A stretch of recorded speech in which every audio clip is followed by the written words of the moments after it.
Quand je l'ai vue pour la première fois, j'étais émerveillé, car elle avait les défenses les plus incroyables que j'ai jamais croisées.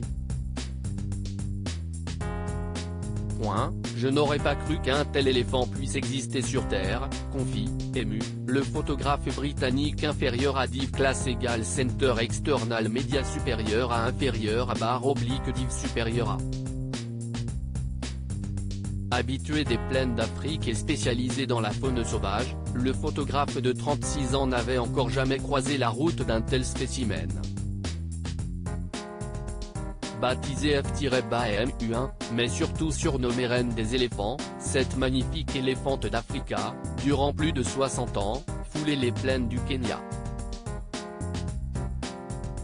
Wilbur Lucas a eu la chance de la photographier, en août 2017, dans le parc national de Tsavo East, avant qu'elle meure naturellement quelques mois plus tard. L'éléphante avait hérité du surnom de super défenseur d'Afrique.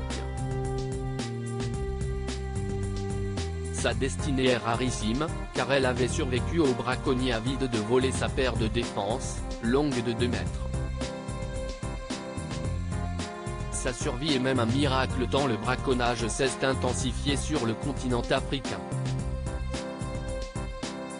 En 2016, un recensement, le Great Elephant Census, révélait que le nombre de pachydermes évoluant dans les savanes africaines avait chuté de 30% entre 2007 et 2014.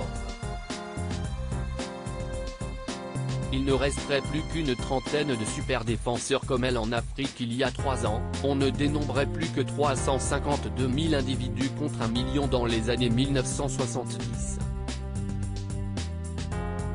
En Afrique, il ne resterait plus qu'une trentaine de super défenseurs comme F-BAMU1.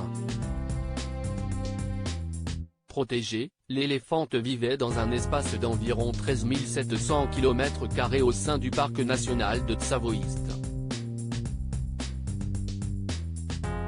C'est avec la participation des autorités que le photographe a pu approcher l'éléphante. Nous la cherchions depuis plusieurs jours, mais la trouver dans un désert de la taille de la Suisse s'est révélé difficile.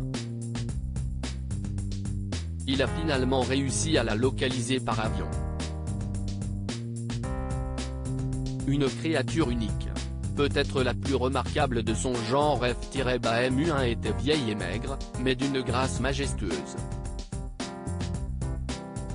Ses défenses étaient si longues qu'elle frottait le sol.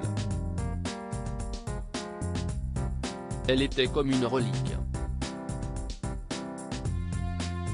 Une créature unique, peut-être la plus remarquable de son genre, commente le photographe animalier. Près d'un point d'eau qu'il a pu l'immortaliser. Pour photographier la faune sauvage, Wilbur Lucas a mis au point un système d'appareils photo téléguidés, la BeetleCam. Avec ce dispositif, les photos de la reine des éléphants sont saisissantes. C'était la saison sèche. Elle attendait patiemment son tour au point d'eau. J'ai avancé la BeetleCam vers elle. Je n'arrivais pas à croire que cette photo était sur le point de se faire. Ça a été un sentiment d'euphorie, cela restera gravé en moi pour toujours. En partenariat avec la Réserve nationale, le photographe vient d'éditer un ouvrage de photographie, Land of Giants, édition Wilbur Lucas Books, dans lequel on peut admirer quelques 200 clichés de la reine des éléphants et de la faune kenyane. À propos de l'auteur Christelle Gaboris, derniers articles. Ce Gérard, de peur de passer pour un attardé, j'ai caché que j'étais illettré. La maîtresse du capitaine du Costa Concordia balance, avoue que tu voulais abandonner le navire.